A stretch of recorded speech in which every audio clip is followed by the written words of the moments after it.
Ne mubuuza bati nawafuuka mukulu munnange? N'agamba nedda maama, maama nsaba kunsonyiwa. Omuvubuka yajja ewaka maama n'atusaba tumuyambe tumuwenga ekyokulya ayozenga n'engoye, n'atugamba asobola n'okusula oba mu ddiiro oba wansi w'ekitanda. Ne mubuuza nga nsonga ki omuvubuka talina waabwe, n'okubisa omuvubuka ne batuuka n'omusanga mu nju ne bamukuba.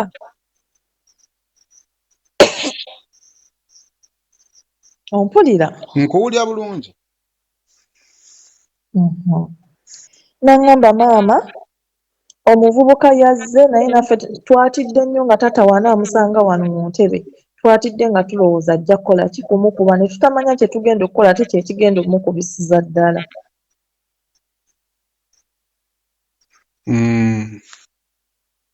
Ne mubuuza lwaki waleeta omuvubuka asula mu nnyumba, oli mufumbo? N'aŋŋamba maama nedda si bwe kiri. N'aŋŋamba maama omuvubuka baamwegaanya waabwe. N'aŋŋamba maama bingi simanyi nawe mbikunnyonnyola. Bati nawafuuka mukulu munnange? N'aŋŋamba nedda maama, maama nsaba kunsonyiwa. Omuvubuka Kale, emboozi ya Martin ne Tina ne taata we Herbert tukyagenda mu maaso okuba nga tunoonya parties ez'enjawulo ezikwatagana ku mboozi eno. Oyo gwe tutandise naye ye maama wa Tina ali e Canada. Nasobodde okumunoonya, actually mbadde munoonya ebbanga lyonna naye ng'ali busy. So nasobodde okwogera naye. Naye kye tugenda okukola mu mboozi eno kwe kusooka tukole ogw'okuwuliriza. Ogw'obulamuzi tujja tugulindako nga tofudde ku luuyi ki lwogedde. Tusooke tuwulirize enjuyi zombi. Enjuyi ezo okuva ku sayidi ey'omwana omulenzi n'enjuyi okuva ku sayidi ez'omwana omuwala, kisobole okutuyamba okumanya amazima ge galiwa. Lwansonga nti ebimu bikontana ng'oludda olumu lulumiriza oludda olumu okwetaba mu miitingi ezimu, ate oludda olumu ne luvayo ne lwegaana nti ffe tetubeeranga mu miitingi eyo. Ku lunaku olw'omukaaga Zubeda ateekayo emboozi ya maama n'abaako ebintu bye yayogera. Naye ate ebintu ebyo nga bikontana ate n'abantu abali ku ground bye boogera. Kyenva nkusabye wali mu ntandikwa nti tusooke tukole ogw'okuwuliriza. Bwe tumala okukola ogw'okuwuliriza osanga mu maaso eyo tujja kubeera mu position okusalawo ekituufu kye ki. Olwaleero ngenda kukuwa emboozi yange ne maama ne bye twayogeddeko ebingi. Tuyinza otuuka mu ssaawa nga nnamba nga tunyumya emboozi. Yabadde ku ssimu kubanga tali mu Uganda, ali Canada.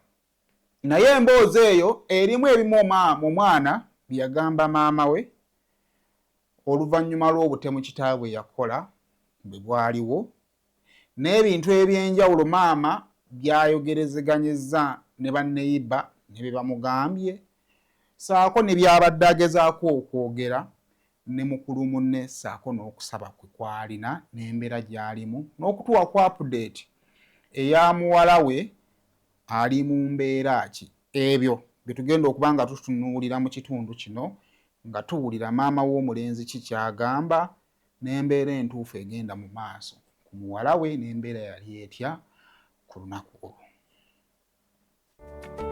musuubuzi munnange nawe walina ekirooto ky'okusuubulako e Dubai neneesanya okukwanjulira banno ba Clarion Integrated Logistics Solutions abeesigika era abeesimbu mu kutambuza ebyamaguzi by'okuva e Dubai paka e Kampala e Uganda nga biyita ku mazzi oba konnyonyi ku bbeeyi ejja mu nsawo yo. Twesige ku Clarion tukuyambeko okutuuka wotosobola kutuuka mu bwangu nga kagayise ku mazzi atwala ennaku 18 zokka ate eya kago atwala ennaku 3 zokka okutuukako ku woofiisi yo. Tusangibwa ku Diamond Trust Building omwaliiro gwokuna akasenge 411. Kati osobola okukola oda y'obutereevu ng'oyogerako ne Nankabirwa Siteera ku +971 582 58 oba ku WhatsApp ku +256 756 846 772 oba jangu butereevu ku ofiisi zaffe ezisangibwa ku Hamri Airport Edeira mu Dubai ku gate namba 8. Clarion olw'okusaabaza ebyamaguzi byo mu bwesimbu okuva e Dubai paka e Kampala e Uganda mu nnaku 18 zokka.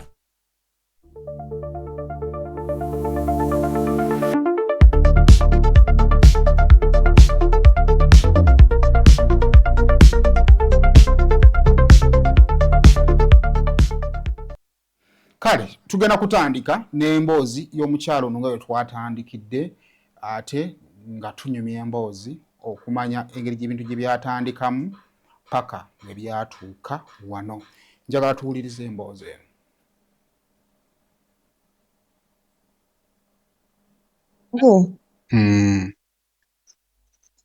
N'agamba nedda maama nsaba kunsonyiwa. Omuvubuka Okay. Kale kaakati esa gwe tutandikire wali kubanze byammwe bwe twatwalira okwero baabitugamba but relationship yo n'ewaka ebadde ki? Like what has been your what is your responsibility at home? Okay. Kati obuvunaanyizibwa bwange ewaka omanyi naakatambula ebbanga era si ddene. Okay, wakatambula kitegeeza. Omwami enfunayo si nnene ate nga obuvunaanyizibwa tulina bungi. Kati nali nga nkola ng'era omukyala.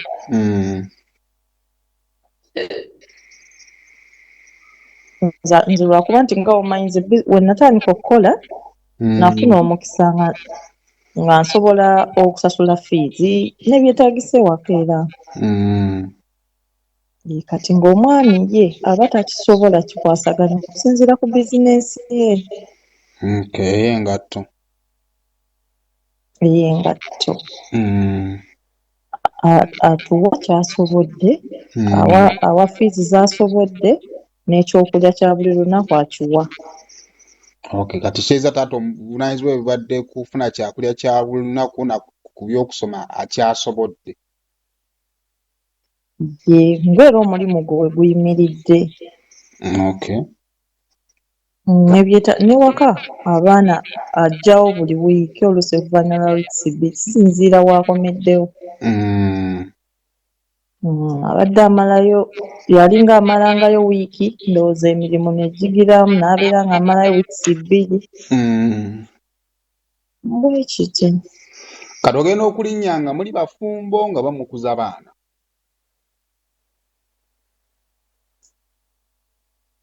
Twali twayawukana. Mwali mwayawukana? Yes. Mulina abaana bameka? Nze naye twazaala abaana 4 just tulina n'abalala. Okay, naye nga gwe naye ababadde babeerawo ewaka. Yes. Kati obuvunaanyizibwa bubadde ku bana oba n'abalala? Ye tasosola abaana bonna babeera ewaka abalabirira ne bwe baba waliwo kati nabegeri babaddewo 8. Era emmere atuwa ng'etumala ekyensaana n'ekyeggulo n'ekyenkya abaana 8 ye tasosola myaliwo. Okay.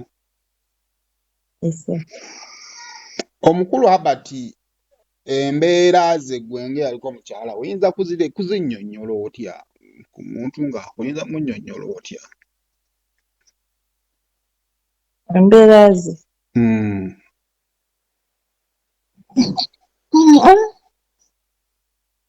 Simmons yandibadde omusajja omulungi just ebyenfuna yali takola ki ebyenfuna nga bye binafu byokka ku character ayagala abaana be ate ng'abantu ne babaawo bameekawo ne wenaleeta abantu 15 ye tafaayo kasita oba abo bonna abaana ne baba wakayi tafaayo just akola kyasobodde. Okay, kitegeeza nga ne bw'oleeta abantu okuva ku sayidi yo ne besimanyi ne besinaako kakwate kuba tubaddengawo nabaawo naye gwe omunnyonnyola bunnyonnyozi ono nno ye gundi nafunyeyo omwana y'ono bw'ati ne bw'ati talina buzibu kati kuva we wali nnyo obadde osinga kwogera n'ani mu baana ye ne taata mubadde mutera okwogera? nayogerako lumu lwe namukwasa ng'akomyewo ewaka naŋŋamba mama Tina ayogera n'omwana waliwo ebyatuuseewo ewaka naye nga ennaku ezisinga njogera n'omwana n'abaana abo buli lunaku. Yes. So kitegeeza omukulu bade tobwayogera naye ku ssimu ne lwayogerako naye wayogera naye ng'oyita ku ssimu y'abaana. Anti najja mpapa essimu yange baagibba kati eno essimu nagifunamu biseera awo ng'azijja nga mpapa yali ya sisita wange n'agimpa mangu mangu kati ng'ennamba ye gye nnyina mu mutwe eri Mukama Pensa nga sirina nnamba ye ya WhatsApp kuba ebbanga lyonna ye tebamukubiramu ssaba za kulya keera n'aziteeka ku ssimu y'abaana kati ate kyekyandibadde kimukubisa essimu nti abaana wakati balina kyakulya yessebo naye akeera n'abakola ki n'azibateerako ku ssimu. Njagala twogere ku lunaku lw'omukwase ewaka n'akugamba nti yogerako n'omwana mu mboozi mwayogera ku ki? Yaŋŋamba mama Tina ayogerako ne Tina. Tina waliwo ebintu bye twasanze waka ebitali birungi nasanze omulenzi ne baŋŋamba abadde abeera ewaka naye omwana namukubye ne mpita Master Kayongo ne mpita ne maama we ne tugenda ku LC ba yaŋŋamba baatuuka ne ku poliisi omwana ne mugamba mama Tina tadda waka yogera ne Tina.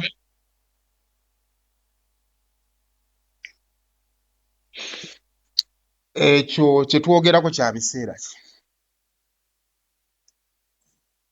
Alabika abadde awo January.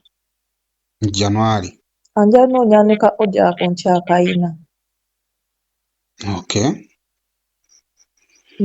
Yaŋŋamba omwana mama Tina namukubye abaana bajja tuleetera ebizibu.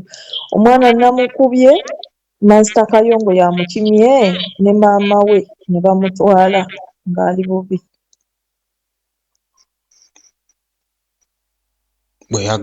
Bwe yaggamba ku ssimu naŋŋamba yogera n'omwana maama Tina ng'omwana asuza ebbanga ewaka. okusinziira ku taata omwana yali asuza ebbanga ewaka kati naye olwo kati yaŋŋamba yakomawo mbu bw'akomawo ye teyategeera nti oba newaka waliwo omuntu ate nga gwolaba oyo tatera kuyingira nti oba ayingire mu bisenge atuuka ewaka n'abuuza abaana n'aba byabaleetedde atera otulongooserezaako tulina omwala eyo emmanju gutukaluubiriza ng'era womanya abaana n'atulongooserezaako emmanju n'atusaayirako n'obwo obuddo bwe walaba yabadde atera obbitukolerako n'atwokezaako ne kasasiro. So bw'ajja abayambako ku mwala n'asaawa n'ayokya kasasiro n'atambula n'agenda. N'abeerabirako awo n'atambula n'agenda. So Kati Kwolwo mbu yagenda mu kisenge. Mbu yayingira ne mu kisenge Kwolwo. Ennyumba erabika ng'ey'ebisenge gye yasanga omuntu, gye yasanga omulenzi eyeekwese. N'abuuza ndowooza bw'atyo. Kwe kumukuba. N'aŋŋamba n'okuŋŋamba nasanze Pule. N'aŋŋamba maama Tina. Ekiraga nti ono omwana abadde abeerawo ewaka nasanze Pule nga zaanikiddwa mu kisenge. Ka audio nkalina. Ojja kunnyamba okampe.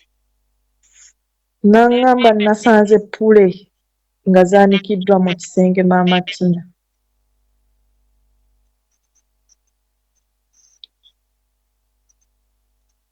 Ngenda kukanoonya. Kati naye nga tannaŋŋamba ebyo nze nali nayogeddeko kati ne Tina kuba neiba baali bankubidde edda ne babiŋŋamba. Okay, baneiba basooka okukubira essimu. Ne bakugamba ekibadde wano. Kati ne sisita wange n'ankubira. Sisita wange n'ankubira. N'aŋŋamba wawulidde ebiri ewaka okonze sinnaba. Nina omwana eyasomera ewaka yo kuva siniya mpaka siniya 4. Nga nze mulabirira. Kati ye yakubira sisita wange n'amugamba oba omaze ebbanga ki nga toyogerako ne Tina, bangambye waliwo omulenzi asulawo. Kati ffe twali tulowooza byakusaaga. Ngamba Doreen tekisoboka nga mulenzi kyasula ewaka. Kati awo ne bankubira ne bampa amawulire amatuufu. Kati ne taata Tina ankubira n'abiŋŋamba, ye yampeereza ka audio. So kaakati n'oyogera ne taata Tina n'akubuulira embeera nga wali yasanga omwana mu kisenge. Kaakati wayogera ne Tina wali nga teeza dadi we yagamba okwogera ne Tina, tewayogera naye kubanga wali omaze okwogera ne Tina? Nali maze okwogera naye. Tina yagamba era namugamba. Tina yaŋŋamba. Nasooka ne ŋŋaana okwogera naye. Kuba kyampisa si bulungi, si ze mbeera ze mbadde mumanyiddemu, kyampisa bubi kale. Nafunamu obuzibu we neeraliikirira. Kati nasooka ne ŋŋaana okwogera naye. Essaawa ezo essimu yange yali teriiko. Kati nga waliwo omukyala gwe bayogerera ne mbafuna. N'aweereza ku mesegi ezeetonda. Omukyala n'aŋŋamba omwana sooka oyogere naye. Ne njogera naye kale n'atuweereza mesegi. Tugende sooke tutandikire ku mesegi. Tina mu mesegi yasooka kukugamba ki? Yaŋŋamba maama ebigambo bye wawulidde bituufu naye si ge mazima agabirimu. Bye wawulidde bituufu naye abirimu. Bye wawulidde byonna bituufu naye si ge mazima agabirimu. Oba mesegi ezo nzirina zimmanyi zaali mu ssimu ya mukyala oli. Yaŋŋamba amazima agabirimu byonna bye wawulidde maama bituufu naye si ge mazima agabirimu. Maama nsaba kunziriramu nkunnyonnyola ekituufu ekikola ki? Ekiriwo. Omuvubuka maama twayagalana naye muyamba buyambi okubeera wano. Mesegi ezo n'azidiriitingayo. Kati ne mukubira. Yakuweereza mesegi nga amuyamba byambi okubeera wano n'azidiriitinga. Okay. Ne mukubira yazidiriitinga kuba nagaana omuddamu. ndowooza yalaba nga okwenyonnyola kwe kumala busa nga simuddamu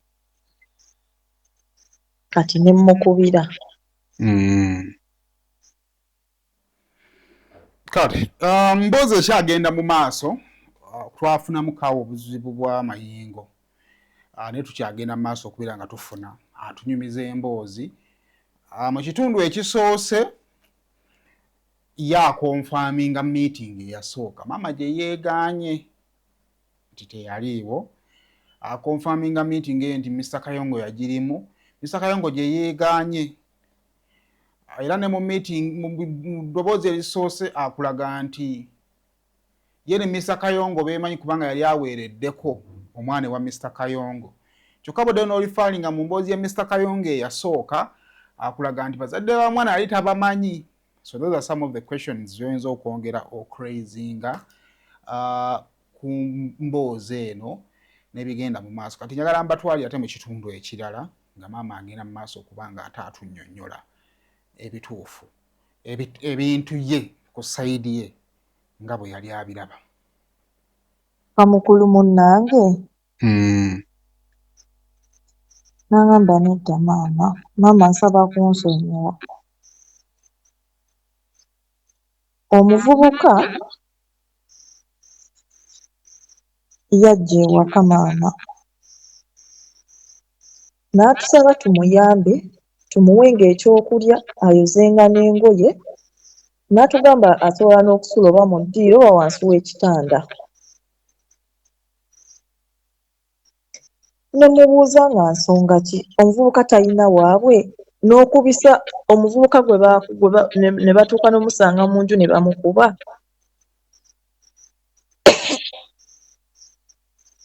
Ompulira? Nkuwulya bulungi.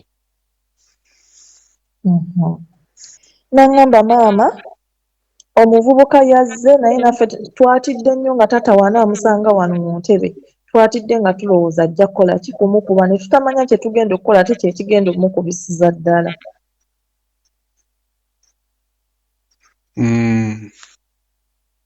Ne mubuuza lwaki waleeta omuvubuka asula mu nnyumba, oli mufumbo? N'aŋŋamba maama nedda si bwe kiri. N'aŋŋamba maama omuvubuka baamwegaanya waabwe. N'aŋŋamba maama bingi simanyi nawe mbikunnyonnyola.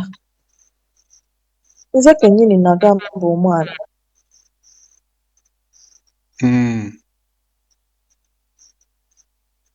Nga ngambye maama sirina we mbikunnyonnyola, ne mugamba nga tolina bw'onnyinyonnyola otya.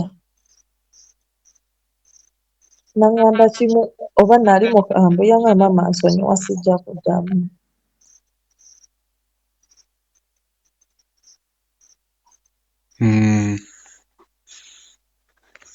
N'aŋŋamba tekijja kuddamu kubaawo. N'aŋŋamba maama mpa omukisa ogwokubiri.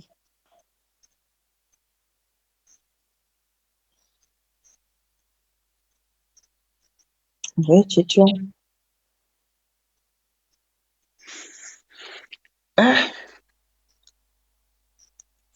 So bwatyo teyakunnyonnyola nsonga ki yakoma ku kimu ewaabwe baamwegaana. Yaŋŋamba maama baamwegaana abadde abeera wano naye mbu nga wajja bw'agenda. Ng'ajja n'agenda. N'abeerawo ennaku n'agenda bw'atyo nze neighbour we yaŋŋamba nti ate nabo baamulaba leeti kati omwana ye we yali ambulira ndowooza teyannambulirirayo bulungi. Wange ye yaŋŋamba abadde ng'abeerawo. Kati waliwo omukozi eyali azze awo. Ne bankubira ne baŋŋamba wano ewaka waliwo ne anko. Ne nkubira Tina ne mugamba Tina omuvubuka yakomawo. N'aŋŋamba maama omuvubuka tumugoba buli lunaku agenda agaanye.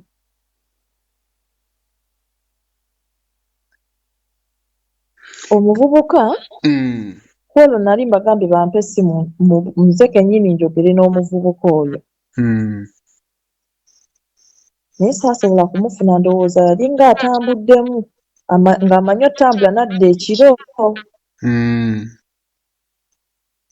omwana oyo gwolaba yaŋŋamba maama tukwata ssente z'okulya ne tumuwa omuvubuka agende n'akomawo.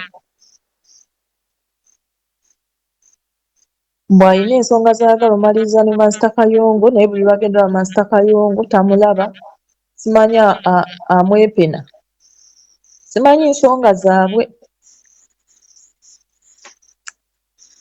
Tugenda olaba omuvubuka ekiri akomyewo.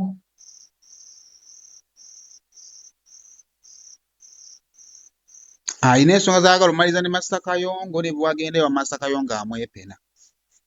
Amwepena tamulaba. Bw'oba yali anoonyayo mulimu oba amuwe biki oba mulimu, wo mutabani wange oyo omuto adda ku muwala wange. Ensonga ezo yazimanya obulungi, yabadde amuwerekerako. Oyo mutabani wange yaŋŋambye yamuwerekera n'ewa maama we n'amugoba nga ne mutabani wange waali. Ng'omwana wange yakutte omutwalo ku ssente z'ewaka n'agumuwa. Agende waakiri yeetondere bazadde be mbu bamusonyiwe, ne bamugoba. Omutandi wamubuuza we yamugoba yali amujuliza bigambo ki? Mutabani wange oyo sifuna budde bwogera nnyo naye waali. Kuba ye yabadde agamba, yagambye omuntu gw'ali naye nti nze baagala okumanya amazima. Yenza ffe tubadde tubeera ne Martin. Nja bagamba amazima gonna. Kuba nze lwe nasembayo mmanya nti Martin azze ewaka. Nakubira Tina n'aŋŋamba maama ng'era atutte engoye ze, azze kukima ngoye ze era azitutte. Ekyo nno tekibadde wala nnyo. Zibadde nga wiiki 2 emabega ng'ebyo tebinnagwawo. Oba wiiki emu kitundu.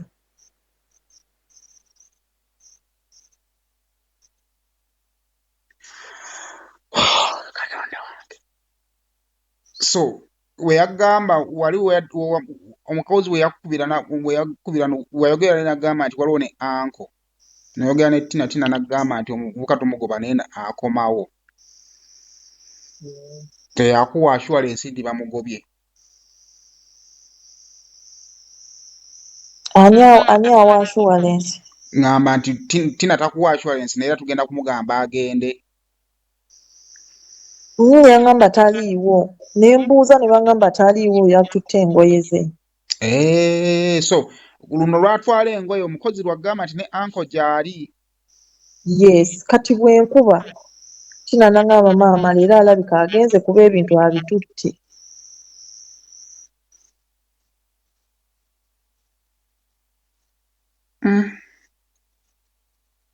Kati nziramu okuwulira. Nazzeemu kuwulira ebyo. Kati bamusanzewo ne bamutta. Kati ate ne baŋŋamba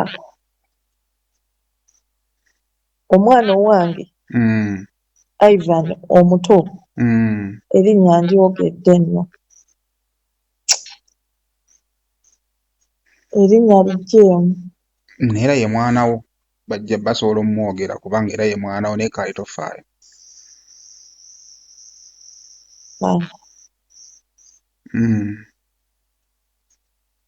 Omwana wange oyo agamba nze zembala nti zirabika wiiki 2 yali atutte engoye ze.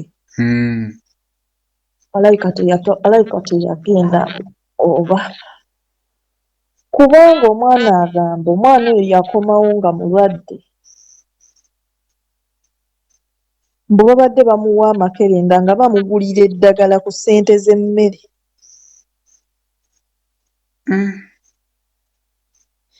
Ku ssente z'emmere ez'ewaka kwe badde bamugulira eddagala ne bamufumbira n'ekigagi. Yakomawo nga mulwadde.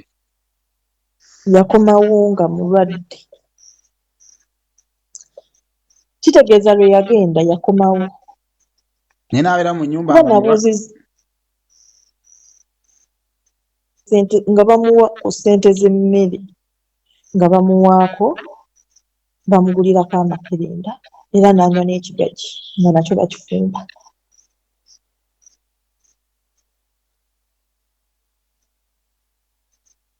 N'abannyonnyola lwaki tayagala kudda wa maama we. Mbu n'abagamba oyo omwana wange ye agamba bwatyo bwe yagambye oba nkuwa ennamba y'ono sisita wange alina mutabani we. Soka omaliriza ojja gimpa. Kati ye amugamba ng'abeegayirira abeere awo tayagala kugenda wa maama we. Kati bagamba mbu ne kwolwo baamuwa mutwalo. Nze amawulire ge nafunye abaana be bagambuulira bano abato mbu baamuwa omutwalo era kwolwo nzijukira bankubira ne baŋŋamba maama ssente z'emmere tezitumala baatuwadde ssente ntono.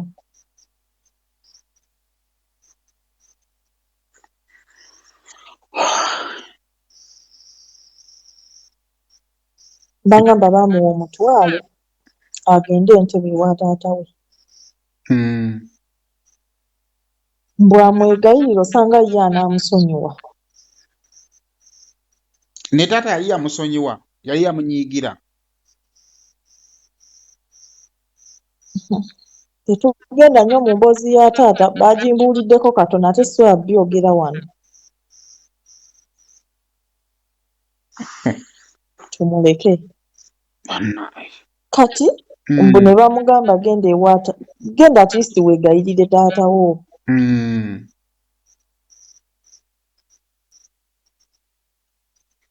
Mbu n'abagamba kale ngenda genda ne bamuwa omutwalo. Abaana abo ne bakuwa omutwalo. Omwana wange namuzaala yagambye omwana wange aleepinga omwana we. Omwana wange namuzaala 29.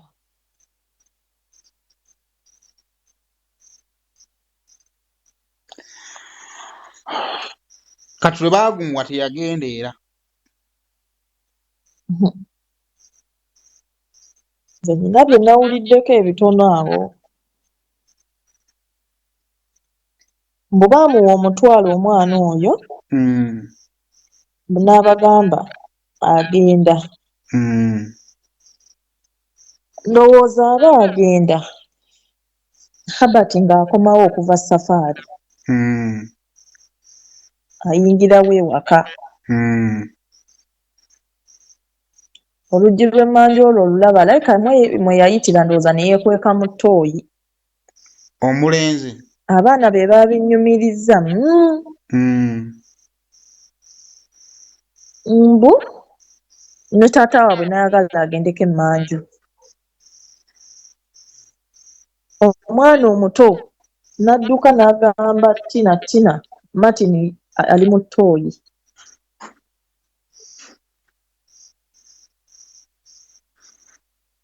Tina n'agenda n'ataasa Martin n'agamba taata we taata Lester ali mu ttooyi. Lester gy'ali emmanju togenda mmanju.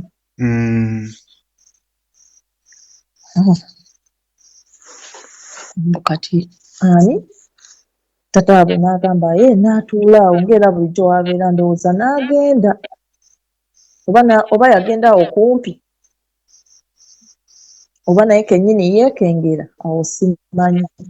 Bwe baba bali mu nnyumba kuba nayogera nabo ssaawa zaali baŋŋamba zaali eyo ziri 3 ze nayogera naye 3:30. Nenva ku ssimu bulungi nziramu kuwulira ago mawulire. Kati we nabuuza nayogera nga ne mbabuuza eyali agenda ewa taatayo lwaki teyagenda. Omwana yaŋŋamba mbu yakomawo n'ayingira mu nnyumba naye nga bamuwadde n'omutwalo agende ewaka.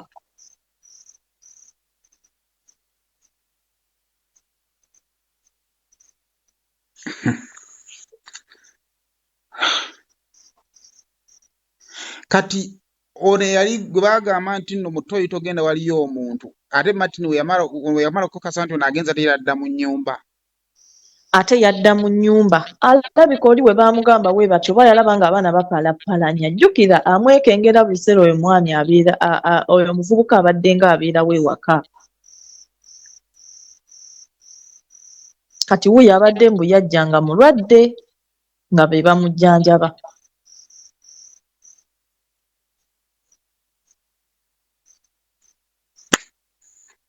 Kino kitaalo Katonda wange.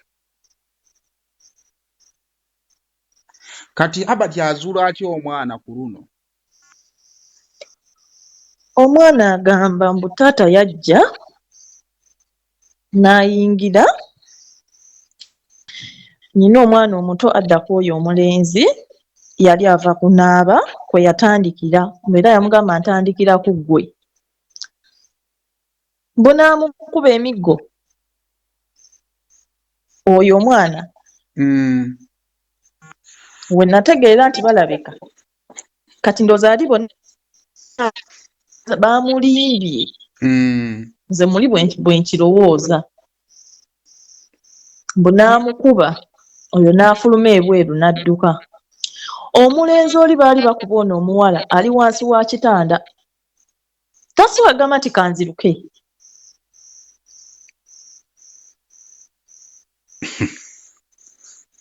Owulira? Mpulira.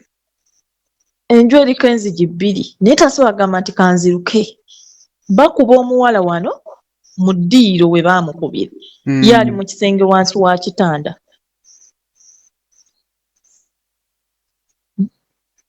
Mbu kati bw'amala ono omwana bw'adduka agenda mu kisenge.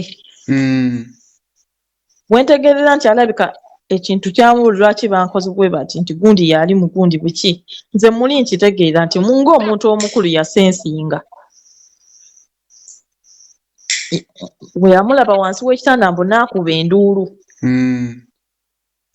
Nti wuuno neera musudde, wuuno yaaliwo wuuno.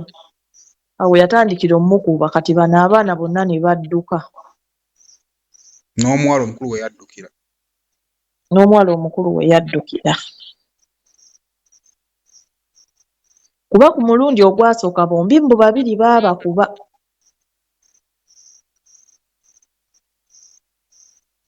Omuwala baamukuba bubi n'omulenzi ne bamukuba bubi.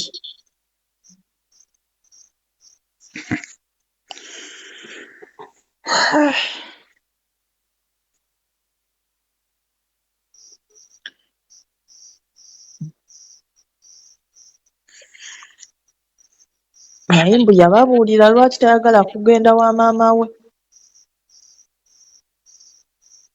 Yabagamba ki?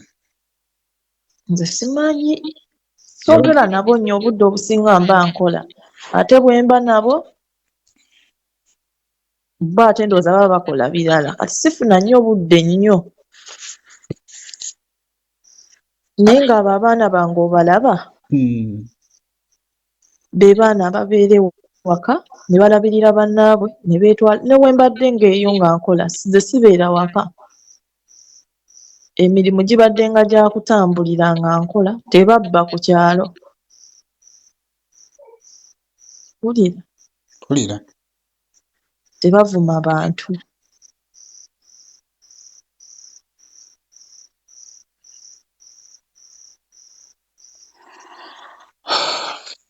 Kati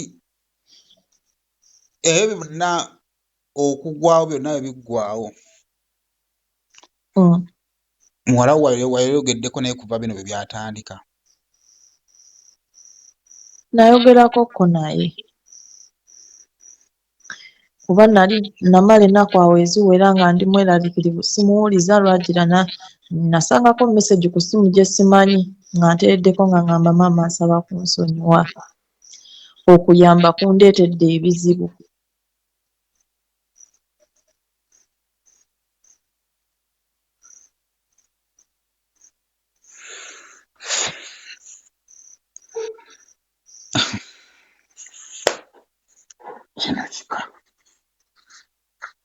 So kiza bimu ku byotugambe Tina yabikugamba ebimu. Mbadde ng'okusinga njogera na ba Ivan kati ono muwala wange we yaddukira essimu gy'ayogerako naffe gya bulookinga.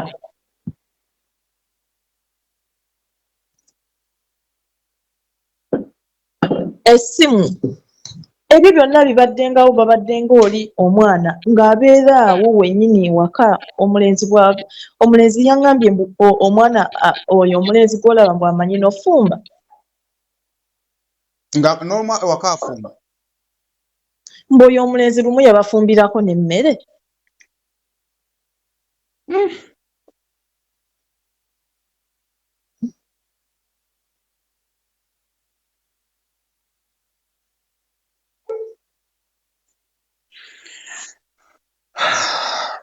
kakati lwaki waliwo kati gwe mama w'omulenzi otandika ddi okwogerako naye?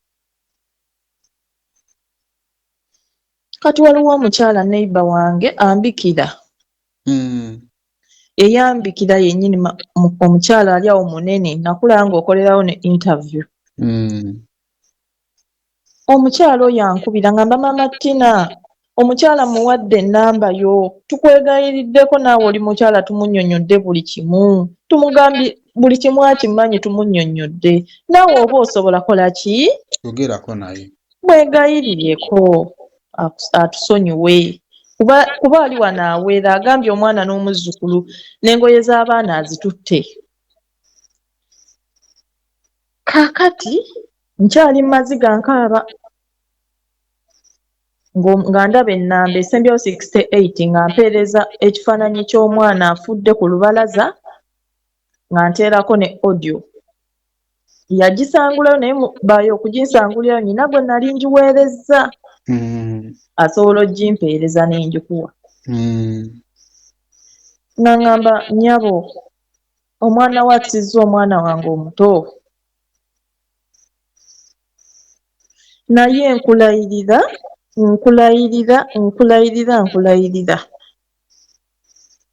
Namuddamu kuba nali nkaaba ne mugamba maama nsaba kunsonyiwa, so akuwulira bulumi bw'owulira. Naye ekigambo kufiirwa kinene, omwami akozesezza obusungu bungi, akoze bubi.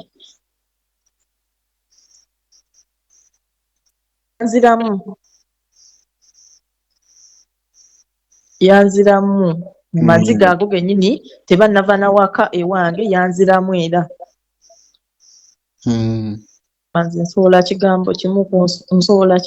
kukozesa kigambo kimu kusonyiwa. Sonyiwa kyokka kye nsobola okukozesa.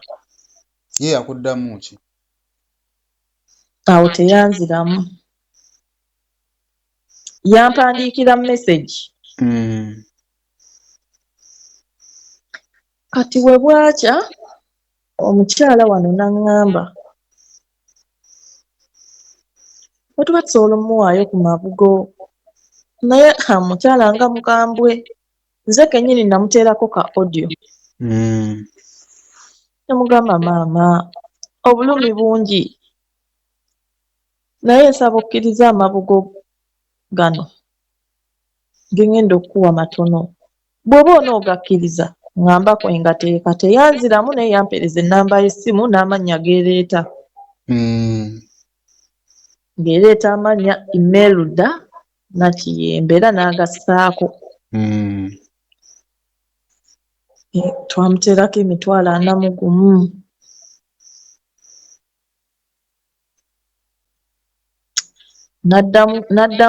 Yaddamu kumpeereza message nga ŋŋamba nnyabo oba olumiriddwa nnyo nga bw'ondaga omuzadde, oli muzadde munnange, mpeereza ebifaananyi bya bba. Nja kuwulira ng'omutima gwange gukakkanye. Ekyamazima mister, sirina kifaananyi kya taata Tina. Eno essimu nagifuna mu kupapa n'abafamire tebagimanyi. Era bwe mba nayogera n'abafamire yaabwe nnyinako ssenga wange. Soogera nabo lwa nsonga sigimanyi okuleka nnyinayo y'omu ali eno e Canada, omulenzi yekka yankonectinga ate naye okunkonectinga yakonectinga ku sister wange namunkonectingako.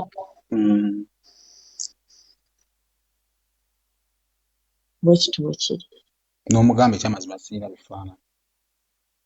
Ne mugamba ekyamazima sirina yadde ekifaananyi yadde nnamba gwe nsobola osaba ekifaananyi kya Taata Tina. Oyo ne munnyonnyola oyo omwami aba akola n'emikolo gy'ewaabwe tagendayo teba yeekubisa ebifaananyi.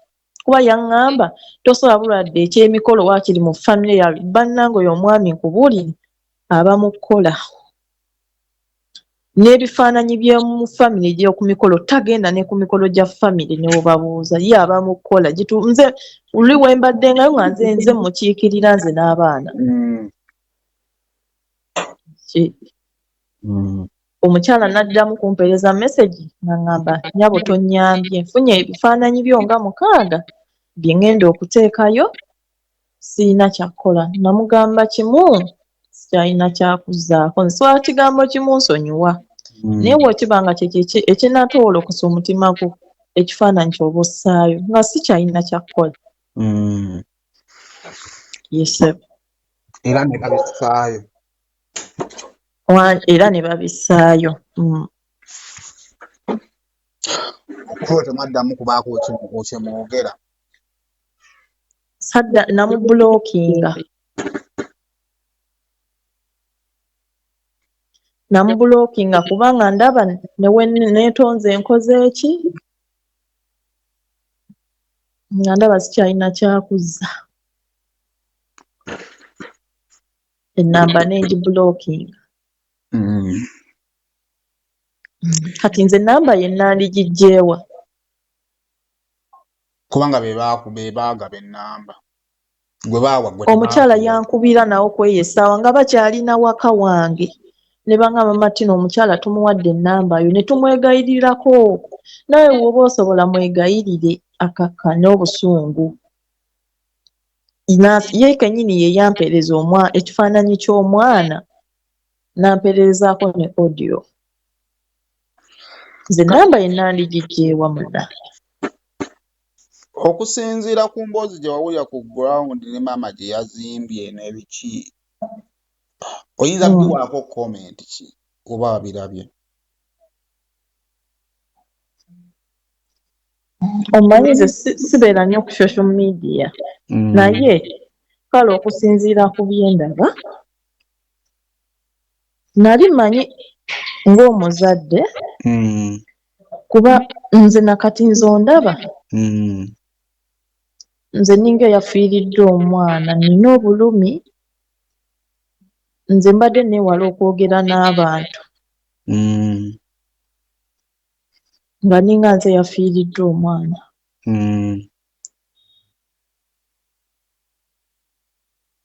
Kuba nagamba bwe baba bakutte Taata Tina osanga omukyalo ono anattowolokoka obusungu. Nembeera wano nga nsaba ne ŋŋamba singa mbadde nsobola okwogera ne Taata Tina nze kennyini naani mugambye ne yeewaayo. Naye teyafuna abadde talina connection yange alabika engeri gyekunge nagifuna mpapa nga nzija.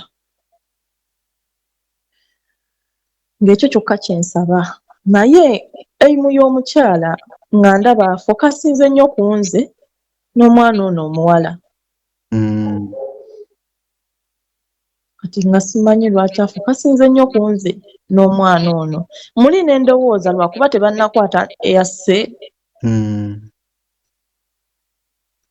Muwala wange yampeereza ka audio yankubira ku WhatsApp. Buli kyampeereza essimu agibulookinga. N'aŋŋamba maama nnyinza okufa. Naye nandikozeeyo ka voice ku TikTok oba nendikoodingayo ku TikTok. Nsobola okgenda wano mu Toyi nendikoodingayo ka TikTok nnyinza okubaako nze ffe tumanyi amazima. baganda bange balemesezza okusoma tebasomye nange ndi mu kudduka ate nze maama nyinza okukola ki nyinza okufa akayinza okuyamba maama ne mbabuulira amazima kuba byonna ebiri mu kwogera yakima matini Mr. Kayongo n'akima matini Master Kayongo asome omwana wange yasomeddwa Master Kayongo senior 3 yonna tamu eri yasigala mu banja 5,000 gyokka Tina ye ne meeting yasembayo naliyo ku ssomero yali kuba nze nakimayo report esembayo yali ya second term ye waliyo naliyo ne ku ssomero nange Mr. Kayongo mmanyi kuba nange nasomerako ewe siniya ki siniya 2 ate nagenda neeyo mu interview agamba omwana ye yeewandiisa nze omwana wange era ne ku Makerere gye yatandikira era nze abaana bange kati n'oyo omulenzi yagenze e Kawanda ne yeesabira ekifo Kawendeese era babadde bakimuwadde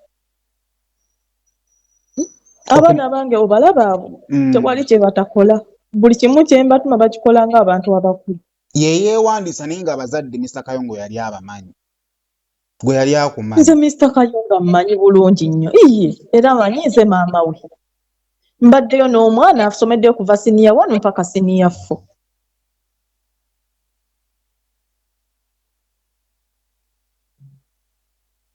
gwoleza tatumanyi be bakimana omwana ewaka ogwasooka nga bamukubye ekyo yakyegaanye Mr. Kayongo yeegaanyi byegaanyi munnange era baba batuuza ne mu ofiisi ya Mr. Kayongo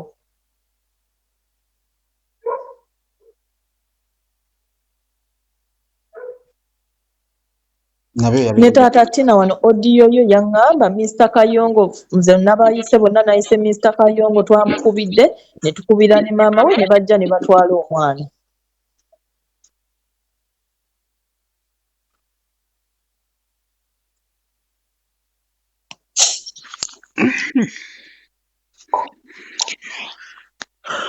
mwana we yalabye gundi ya Master Kayongo yagambye maama Master Kayongo yampise kireereese bw'onsiika chipusi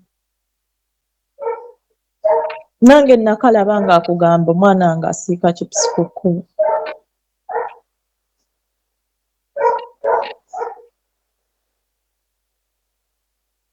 n'amwegaana tamumanyi naye nze abaana abange omulenzi oli yanyumya nina oli omuwala ye yatya nnyo addako oyo omulenzi naye omulenzi ye yanyumya amanyi n'ensonga lwaki Martin yava e Kawanda mbu naddako eri essomero bu Martin agamba bakamugoba ku masomero 2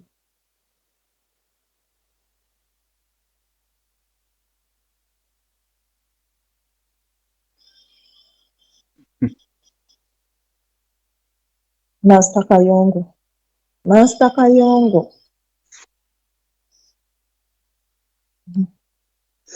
kati gundi Tina Hillside yagivaako mwaka ki eno ttaamu abadde addayo okusoma siniya 4 kiza ne Tina era ne school fees yabadde naye abadde yakamalako asomedde ttaamu ewedde basigadde bamubanja 5,000 eya siniya 3 ekiza ne Tina mwezi wa Hillside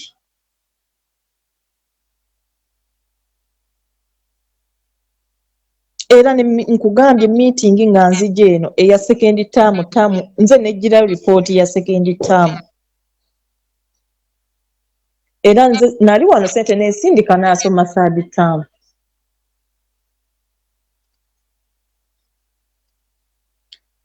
report says oziyinako ku ssimu nze sizirina ku ssimu baali bamubanja 5,000 tebaagimuwa Ekyeza yenene ya Tina gyeri ku ssomero ya third term. Gyeri.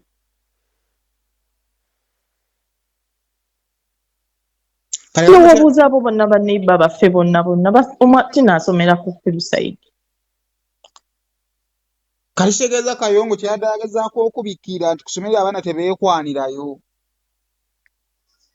Nga tebeekwanirayo wanga naye yayagala omuyizi waayo basobola obuteekwanira abaana ku ssomero. Ye wabaagalira.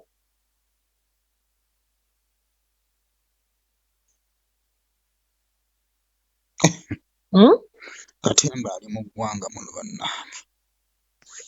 Yayagala kubikkirira kiri ng'omusajja w'abeera ye wabaagalira ye tebaamusiba emyaka 7 kwagala muyizi. Naye twamwegaana twamulekera abaana ne basoma.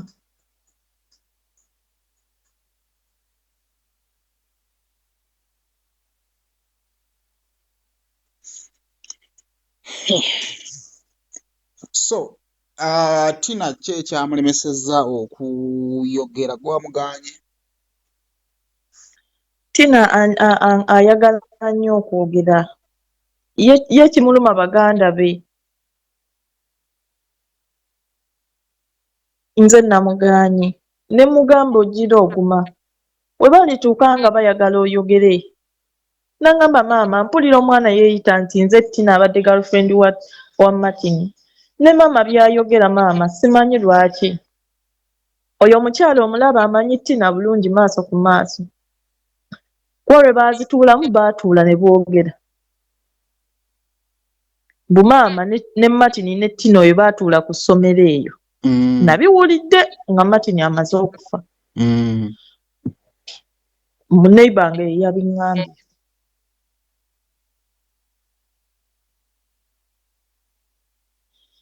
Maama wa Martin yandisoose n'akungubagira omwana we. Simanyi lwaki andikonze nnyo ne Tina. Simanyi. Oluvannyuma lwa taata okumukwata era akyabaliko.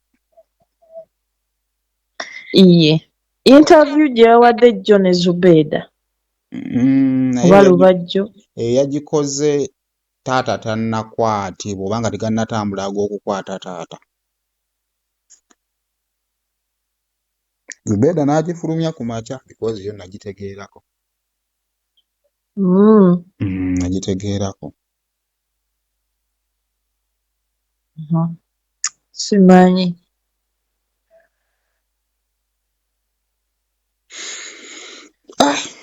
Kati simanyi mwana ono si mukikwan'addako. Eno ndi mu bweraliikirivu oba ye alemerako agamba maama nnyinza okufa. Yakubulidde tolina kumbwira wano waali nti yakubulidde waali. Twanoonyezza nze gw'olaba baganda bange bonna baasatidde buli wakanyomero twakatuuseemu tusuubira. Naye alabika afuna ssimu ya muntu n'ayogera nange n'agiggyako. Yangambye maama togamba ne ba Ivan nti njogera naawe naye bagambe bansonyiwe. Ekyokka. Kakati bane tuli baganda. Nfuma bamwe muli. Omwana oyo babadde babeerawo beezinga bawaka kubanga basobola okumuteera ekiyinza okumuleetera ebizibu. Simanyi oba bwenjogera bw'otyo okitegeera. Nkitegeera. Mwakyogeddeko? Byonna twabyogeddeko. Byonna nfuna be mbyogera nabyo. Naye nkole ntya?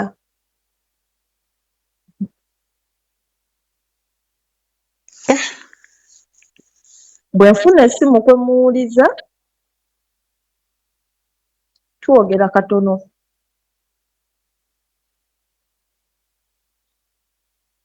Twogera katono. Kuba kye nasooka omubuuza we nafuna essimu.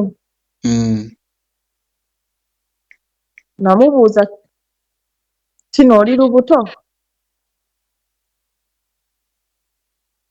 N'angamba nedda. Siri lubuto. Tetwayogera nnyo kuba yali akaaba ate n'ambulookinga.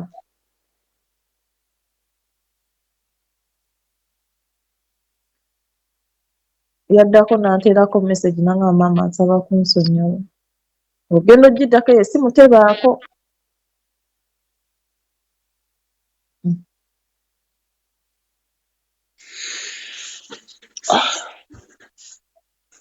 Okusaba kwo kwandibadde ki mu mbeera efaanaganako bw'eti nga muzeeyi bamumaze okumukwata eno maama w'omwana ebisinga abyewakana Masakayo nga yandibadde wakati ebisinga naye abyewakana.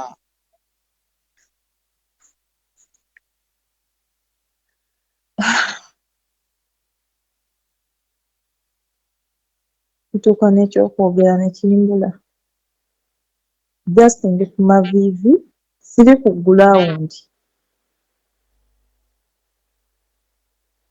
Ndi ku maviivi nsaba maama wa Martin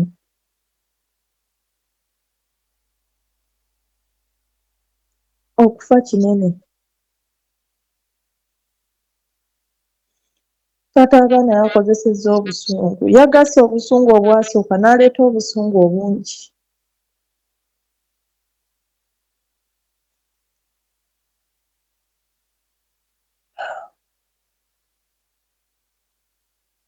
Simanyi na kyakwogera.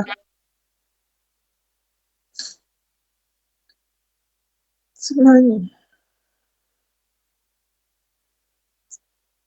kyakwogera. Naye kale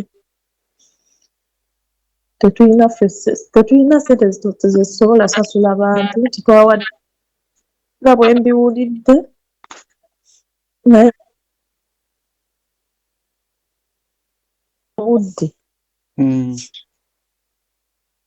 oba muwala wange noogerako naye oba noyogerako ne mutabani wange oba n'omwana owange omuto balabika bye banaakubuulira kuba nange ndowooza bambuulidde bya bulimba. Bajja kubuulira amazima. Ojja kumpa ku kontakiti amatuufu. Ngenda kuweereza kontakiti ya sisita wange. Maama Martin akendeeza obusungu. Kyensobola okusaba busabe. Kyensobola okusaba ebigambo ebyogerwa ebituufu ate naye byayogera bimuswaza mu maaso ga mwana we.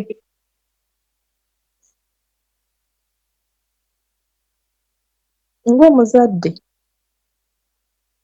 kiisi yandisoose n'asooka afa ku ky'okukwata eyasse omwana nga tannafulumya bintu byonna.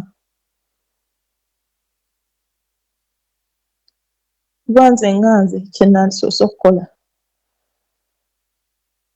Kuba ebigambo ebyogerwa nina bwe nakulabye ebigambo ebyogerwa nga bwe baabigambye nange abaana be baabiŋŋamba ate gwe baabigambye babadde bantu. Naye bw'onoyogera n'abaana bange bagenda kukubuulira ebintu tojja nabissa ku mpewo. Tebigenda kuba birungi. Oyinza obutayogera ne Tina naye n'oyogera n'abaana bali abato bagenda kukubuulira ebigambo ebitali birungi.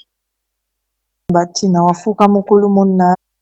Kino ekifo kisaba okulola ebintu ebirungi n'ebitone omwana wo by'alina. Ng'omuzadde yenna yagaliza omwana we ebiseera ebirungi eby'omu maaso tukwaniriza ku Trinity Love School. Wano ku Trinity Love School tukkiriza nti buli mwana alina ebitone n'amagezi ebirinza okusabuukululwa. Trinity Love School ssomero ly'abawala n'abalenzi okuva ku nursery paka ku P7 era nga liyina ebisuulu awamu n'abo abava ewaka. ebisulo by'abaana biyonjo bigazi bulungi okugattako endya ennungi eddwaliro eririmu abasawo abatendeke wamma ddala ebyobulamu bw'omwana wo ne biba nga bigonjoddwa. Tulina emmotoka ezisaabaza abaana abava ewaka, tulina abasomesa abatendeke mu bungi ddala, tulina ebyemizannyo, ebyakatemba, okuwuga n'ebirala bingi. Leeta omwana wo ku Trinity Love School tusange Nyanama awamu ne Bunnamwaya Ngobe. Trinity Love School, together we shine. Webaza okutuwagira naddala mu package yaffe eya Go Back to School mutuwagidde naye abantu ne bagamba ati nedda bannange lwaki ate ffe abantu abakulu mutwerabidde munange ne tugamba nedda ffe aba Rosemary Beddings tetuyinza kuva mu bantu baffe ne tubaleetera package y'abantu abakulu okugira omufaliso omunene bwaguuga nga bw'ogulaba guno 4 ku 6 oba 5 ku 6 ayagala package ya 4 ku 6 tugenda kugikuwera ku mitwalo 33 ayagala package ya 5 ku 6 tugenda kugikuwera ku mitwalo 38 kuno nga kugirako duve bwaguuga omuli pillowcases 2 ne kugirako atera ne suuka ne tukuwerako pair ya fiber nga bw'ogiraba fiber pillows ne tukuwerako akatimba akafo stand ne tukuwerako essuuka kogendo tandikira munange fe tugamba jangu ku Rosemary Beddings ebirungi tubina ate nga sibyo bino byokka ebintu bye tulina eno package tugireetedde bantu bakulu mitwalo 33 aba 4x6 ate omufaliso ogutavaako olugoye nga bw'ogulaba mitwalo 38 aba 5x6 omufaliso ogutavaako olugoye ate omulungi ogwa rose form. Tukubireko ku namba z'essimu eziri awo oba mutu whatsappingeko tugenda kubanga ebisingawo tubibabuulira.